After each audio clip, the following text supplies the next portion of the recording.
Veuillez noter que les informations retrouvées dans les balados-diffusions constituent un complément d'information. Celui-ci ne sera jamais remplacer les conseils et les jugements professionnels de votre ou de vos pharmaciens de famille. Pour toute question supplémentaire en lien avec les balados-diffusions, nous vous référons alors à ces professionnels de la santé. Bonjour, bienvenue à L'Épilulier, une balado-diffusion créée par 3 étudiants en 4e année de pharmacie à l'Université Laval. Je m'appelle Émile Bergeron et je suis accompagné de mes collègues de classe qui sont également étudiants en médecine à l'Université Laval. Bonjour, moi c'est Émile Gilbert. Bonjour, et moi c'est Gabriel Couture. Le sujet de cette balado-diffusion sera l'hypothyroïdie, une maladie très prévalente au sein de la population québécoise. Oui, exactement. Et qui dit hypothyroïdie dit également synthroïde. En abordant le sujet de cette maladie, il va de soi que nous devons parler de ce médicament parce que son utilisation est largement répandue. Pour ce qui est de l'hypothyroïdie, c'est une maladie qui peut se développer à n'importe quel âge chez l'adulte, mais le risque augmente considérablement plus l'âge avance. Pour vous illustrer un peu l'étendue du problème, le synthroïde a été le médicament le plus fréquemment payé par la Régie de l'assurance maladie du Québec en 2022. Plus précisément, on peut dire que 11,4% des patients couverts par l'assurance maladie du Québec ont reçu au moins une prescription de synthroïde au cours de l'année 2022.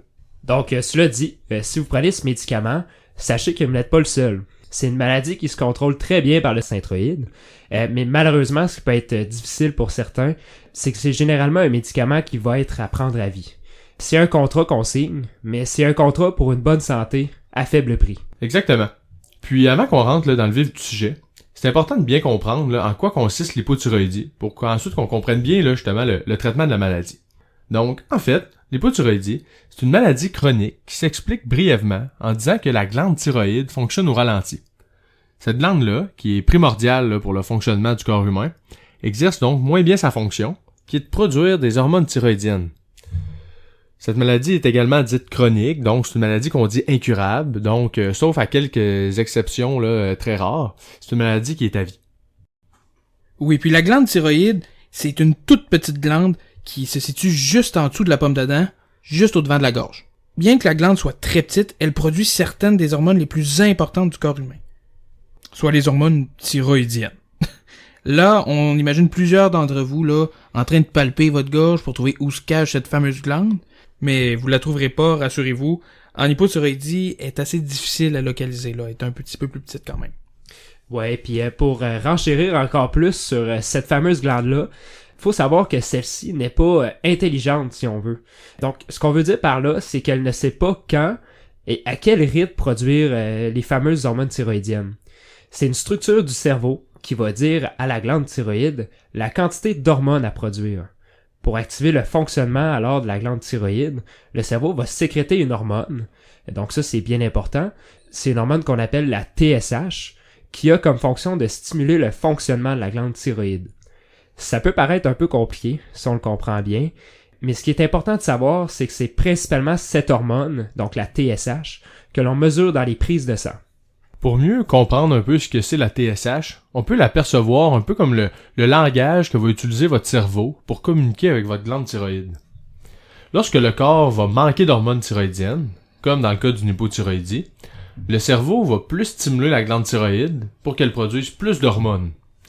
Le corps a donc des mécanismes pour s'assurer que le taux d'hormones thyroïdiennes dans le sang reste stable dans le temps, mais ces mécanismes-là sont malheureusement déficients en hypothyroïdie. En fait, en hypothyroïdie, la thyroïde est dysfonctionnelle. Donc, même si le cerveau lui demande de produire plus d'hormones, la glande thyroïde n'est pas capable de répondre à la demande du cerveau. Le cerveau communique de plus en plus avec la glande thyroïde parce qu'il veut qu'elle arrête d'être paresseuse. Elle sécrète donc plus de TSH, qui, on se rappelle, est le langage utilisé par le cerveau pour parler à la thyroïde. La TSH va donc augmenter grandement, mais ça permettra pas d'augmenter le taux d'hormones thyroïdiennes. C'est pour ça que les mécanismes de régulation, ils fonctionnent plus. C'est comme si le cerveau criait à la glande thyroïde de produire plus d'hormones, mais que celle-ci ne l'entend plus. Exactement, là, très bonne analogie. Aussi, il faut comprendre qu'il existe 2 types d'hormones thyroïdiennes. Puis là, pardonnez-moi l'expression, mais attachez bien votre tuque. Donc, la première, on a la triiodothyronine et on a aussi la tétraïodothyronine. Donc là, on va s'entendre pour T3 et T4. Le corps humain convertit la T4 en T3, qui a une plus grande activité selon les besoins de l'individu. En hypothyroïdie, un manque dans les deux hormones thyroïdiennes est souvent observé, donc nous ne ferons pas de distinction entre ces deux hormones dans le balado. Vous pouvez donc simplement vous rappeler qu'il existe deux types d'hormones thyroïdiennes, mais que leur rôle est très similaire. Là, je me mets à votre place, là, puis depuis tantôt, on parle de glandes, d'hormones, mais concrètement, ça sert à quoi les hormones thyroïdiennes? En fait, la thyroïde contrôle une multitude de fonctions vitales par la production justement des hormones thyroïdiennes. Elle influence la reproduction des cellules, la digestion, la respiration, l'activité du cœur, la température du corps, le fonctionnement du cerveau et encore plus d'autres fonctions que ça. En fait, les fonctions dans l'organisme, là, on peut donc dire qu'elles sont très variées. Si on manque d'hormones thyroïdiennes, ce qui est le cas en hypothyroïdie, cela peut mener à différents symptômes. Ce qu'on entend par là, c'est de la fatigue, de la peau sèche, une prise de poids, une sensation de souvent avoir froid. Donc, on veut dire par là une intolérance à la fraîcheur, peut-être que vous avez déjà entendu dire, une diminution de la fréquence du cœur et plusieurs autres symptômes. Les symptômes sont très variables d'une personne à l'autre, même que certaines personnes ne ressentiront aucun symptôme. Si aucun symptôme n'est ressenti, mais que les prises de sang sont anormales, on dira qu'une personne souffre d'hypothyroïdie subclinique. Dans tous les cas, une prise de sang est nécessaire pour que le diagnostic d'hypothyroïdie soit posé. Bon, c'était très chargé comme début d'épisode et on s'en excuse. C'est vrai que c'est compliqué le fonctionnement et la régulation des hormones thyroïdiennes. On va essayer de vous imaginer une situation pour que vous puissiez mieux saisir comment ça fonctionne réellement tout ça là. Imaginons-nous une situation dans laquelle la glande thyroïde, c'est le moteur d'une voiture, puis que la partie du cerveau qui est responsable d'envoyer le message justement à la glande thyroïde, c'est le conducteur. Le rôle du conducteur, c'est de peser sur la pédale de gaz pour faire fonctionner le moteur. Si la vitesse diminue, le conducteur veut garder la vitesse du véhicule constante, donc il va vouloir accélérer. Donc, il va faire en sorte que le moteur augmente son fonctionnement là, pour aller de plus en plus vite. Donc, pour poursuivre sur cette analogie-là, en hypothyroïdie, c'est comme si on avait une défaillance du moteur de la voiture. Ainsi, si ce moteur ne fonctionne pas très bien, le conducteur, lui, va vouloir appuyer très fort sur la pédale de gaz. Peu importe la force à laquelle le conducteur appuie sur la pédale, ça ne fonctionnera pas, car le moteur, rappelons-nous la glande thyroïde, n'est pas fonctionnel. Donc en hypothyroïdie, le cerveau envoie un signal de plus en plus important à la glande thyroïde pour qu'elle produise des hormones, mais cette glande ne répond pas très bien, donc le taux d'hormones thyroïdiennes diminue. Bon, maintenant qu'on a compris comment ça fonctionne, cette glande-là, parlons de comment on règle le problème avec les médicaments disponibles sur le marché. Si vous écoutez ce balado, c'est probablement que vous prenez du Synthroid, que vous veniez de le débuter ou pas. C'est ce médicament qui est le plus prescrit pour le traitement de cette maladie et de loin. Son petit nom de molécule, c'est la lévothyroxine, mais en fait, ce qu'il faut se rappeler, c'est que c'est un clone de la T4, l'une des deux hormones là qu'on vous a expliqué un petit peu plus tôt. C'est fait en plusieurs doses, variant de 25 microgrammes à 200 microgrammes, car le besoin en hormones de chacun va varier. La couleur des comprimés change d'une dose à l'autre, ce qui permet à vous et aux pharmaciens de bien les identifier. L'autre médicament pour le traitement de l'hypothyroïdie, il s'appelle le Cytomel. Alors que le Synthroid est un clone synthétique de la T4, le Cytomel, c'est un clone synthétique de la T3, l'autre hormone thyroïdienne qu'on vous a parlé plus tôt. Le nom de Cytomel, l'autre nom, en fait le nom générique, c'est la liothyronine. Pour la balado-diffusion d'aujourd'hui, nous allons davantage nous attarder au Synthroid parce que c'est vraiment le médicament le plus utilisé là, entre les deux. Avec ces deux médicaments et des prises de sang, on va être capable de venir rétablir l'équilibre dans nos hormones thyroïdiennes. Il n'y a pas vraiment d'autres médicaments actuellement commercialisés au Canada pour l'hypothyroïdie. La chose la plus importante à mentionner et à se rappeler, c'est qu'il faut bien prendre son médicament régulièrement. Le médicament ne doit donc pas être cessé ou la prise ne doit pas être modifiée sans avis médical. Bien que vous preniez votre médicament tous les jours, celui-ci ne sera pas instantanément efficace dès qu'on le prend.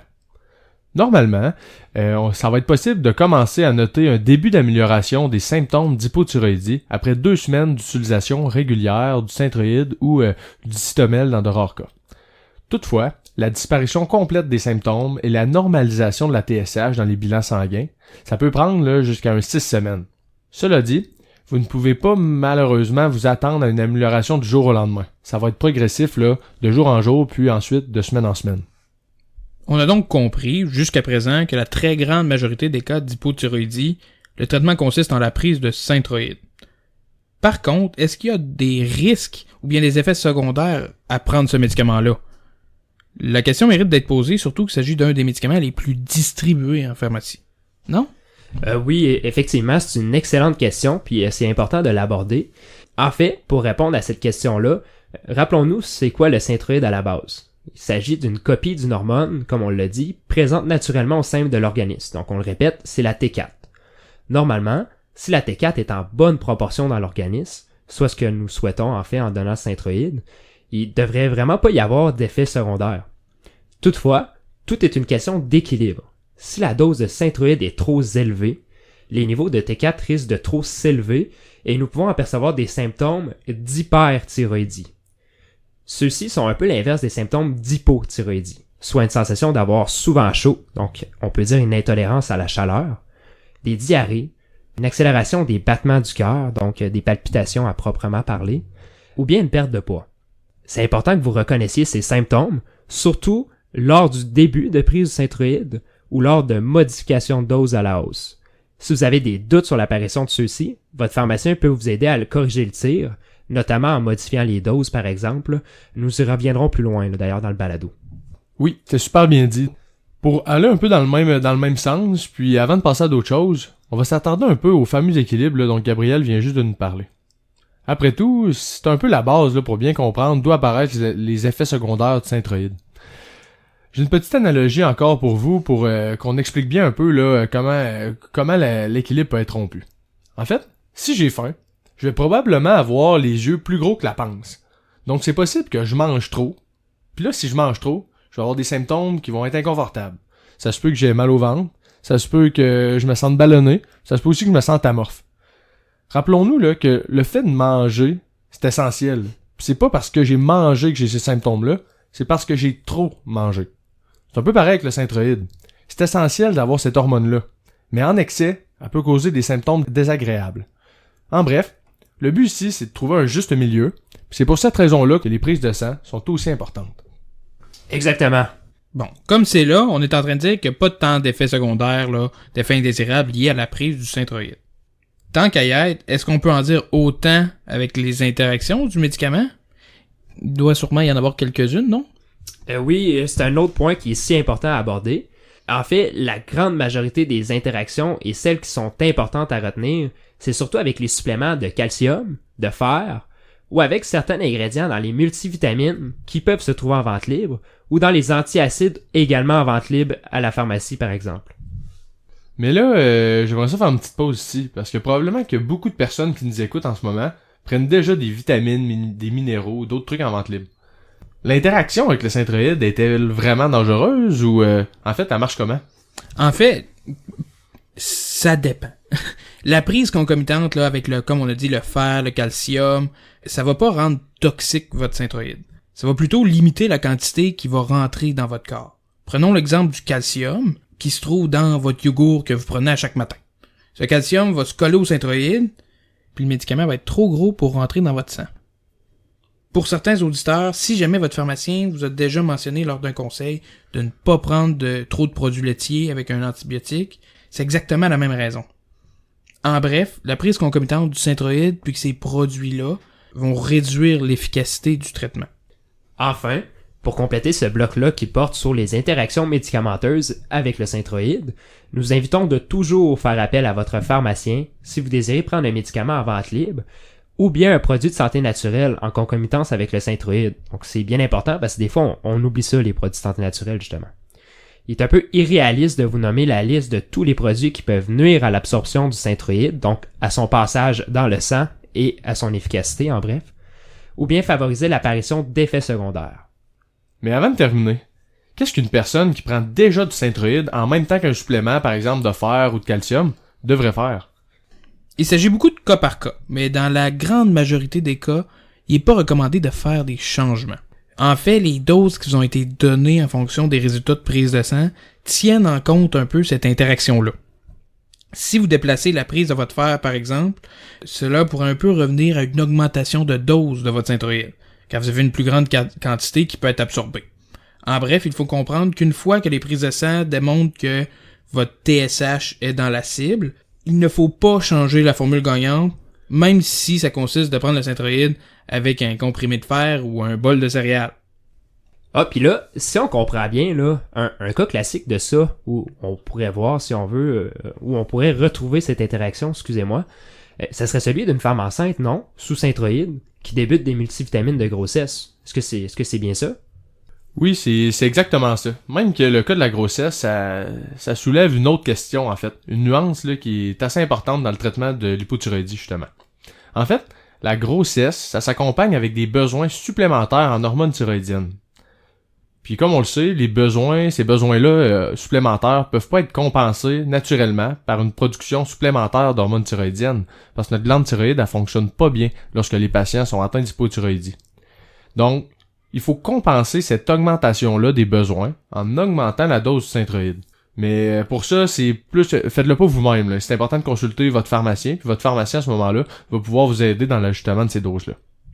Sur une autre lancée, nous avons mentionné à quelques reprises dernièrement que nous discuterons comment le pharmacien peut faire pour vous aider dans la prise en charge de votre hypothyroïdie.